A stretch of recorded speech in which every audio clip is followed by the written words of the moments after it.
ఎవని పాలయ్యింది రో తెలంగాణ, ఎవడేలుతున్నాడు రో తెలంగాణ.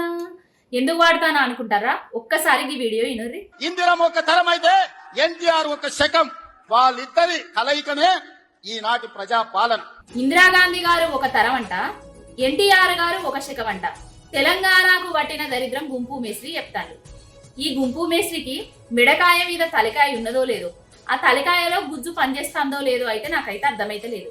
ఇందిరాగాంధీని వ్యతిరేకించి పార్టీ పెట్టింది ఎన్టీఆర్ గారు. ఆ ఎన్టీఆర్ గారిని, ఆ ఎన్టీఆర్ గారి పార్టీని తీవ్రంగా వ్యతిరేకించిన ఇందిరాగాంధీ కాంగ్రెస్ పార్టీలో ఉండుకుంటా ఎన్టీఆర్ గారి విగ్రహం పెట్టిండే.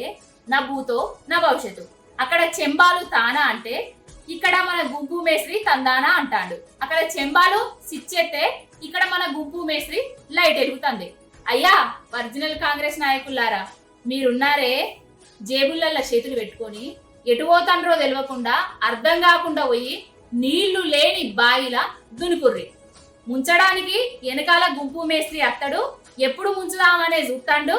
ఆ మిమ్మల్ని ముంచి, ఆ పార్టీని ముంచి గంగల కలిపి సర్వనాశనం చేస్తాడని అందరికీ అర్థమైతుంది. కానీ మీకు అర్థమైతే లేదు, ఢిల్లీలో ఉన్న పప్పుకు అర్థమైతే లేదు.